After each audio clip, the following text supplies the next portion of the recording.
Good morning, dear students and dear parents. I hope all are doing well and ready for today's session. So before starting today's session, dear students, let's do a quick recap of the last session. So dear students, in the last class we have learned about why to double click the mouse and how to change double click into single click, isn't it?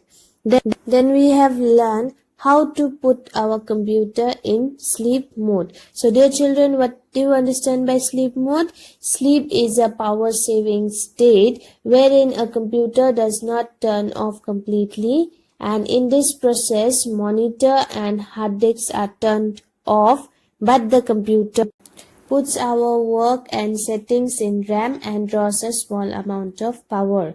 Also, it allows a computer to quickly resume full power operation when we start the work again, isn't it? Then we have learned how to put our computer in hiber mode. So dear children, what do you understand by hibernation? Hibernation is a state in which a computer shuts down to save power, but first saves everything in the memory on hard disks, isn't it? So when you restart the computer, your desktop is restored exactly as you left it. Alright? So dear children, today we are going to understand the concept of troubleshooting. Now, what is the troubleshooting?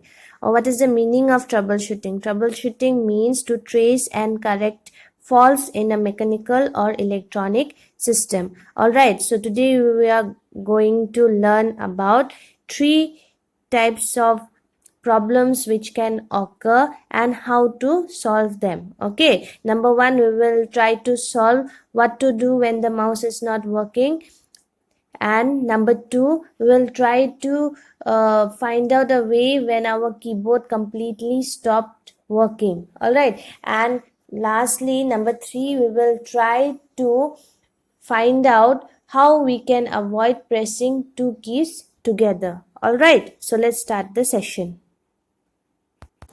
Let's start the first type of troubleshooting. My mouse is not working. Dear children, assume that you are doing some important work on your computer and all of a sudden the mouse stops working.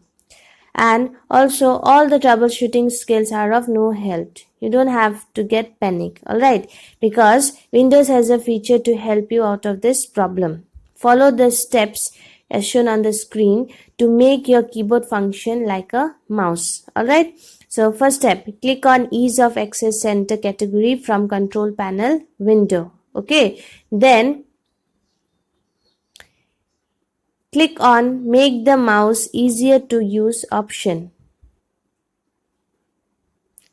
After that, click and activate the checkbox Turn on Mouse Keys. Then finally click on OK. Alright. Now click on Setup Mouse Keys option. With the numeric log in off mode, you can use numeric keypad for mouse functions. Okay. Now click on the OK button. Using on-screen keyboard is the next topic. Now dear children, now let us consider the reverse scenario. The keyboard has stopped working, but the mouse is working. Remember that, okay? Windows has an on-screen keyboard which can be operated with a mouse. Start the application where you wish to use keyboard. Select Start, All Programs, Accessories, Ease of Access, and click on screen keyboard option. A keyboard will be displayed on the screen as a window. Okay. Now click on the desired keys and the effect will be displayed in the application as you can see on the screen. Okay. Now let us move on to the third topic. Avoid pressing two keys together. Alright. Now dear children, often pressing two keys together. Sometimes we have to press three keys together also, isn't it? Like Control plus Alt plus Delete is a problem. Windows offers us a way out through the facility of sticky keys where we can press the combination keys one by one instead of holding the keys together. Okay, follow the steps to activate the feature from Windows as shown on the screen. Okay, select Start, control panel, ease of access center. Select make the keyboard easier to use option. Now activate turn on sticky keys by clicking on the checkbox. Then press the apply button. Okay. Now try out different key combinations. For example, if the caps lock is set in off mode, try to write any capital letter by pressing shift key and the letter key one by one instead of the normal process of holding down the shift key and pressing the letters or symbol key. Alright, as you can see, I have shown a demo of it on the screen. Alright, so dear children, I hope that the concept of today's objective are clear to all of you. So let us do a quick summarization of what we have learned today.